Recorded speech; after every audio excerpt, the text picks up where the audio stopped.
faut être vacciné quand on est atteint de MICI, car on est à risque d'infection virale ou bactérienne, et notamment quand on est traité par les immunosuppresseurs ou les biothérapies. On sait que ces infections virales sont plus importantes, mais peuvent être prévenues par des vaccinations adaptées, ce qui rend nécessaire de dépister par des sérologies adaptées l'état vaccinal des patients avant de débuter de tels traitements.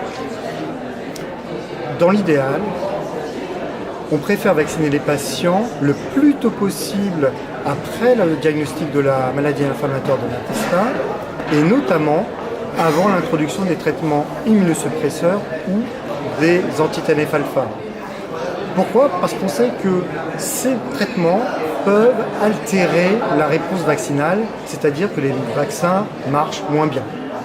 On peut toutefois être vacciné malgré ces traitements, seulement pour certains vaccins. En effet, les vaccins vivants atténués sont formellement contre-indiqués chez les patients recevant des corticoïdes, des immunosuppresseurs et une biothérapie.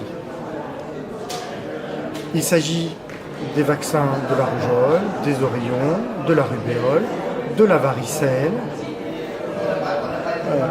de l'eurotavirus pour les nouveau-nés, le BCG pour les nouveau-nés et enfin de la fièvre jaune.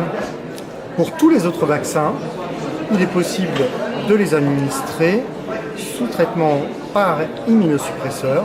Cependant, on sait qu'ils sont moins efficaces et qu'il faudra contrôler, par exemple, le taux d'anticorps pour s'assurer que la vaccination est réellement efficace.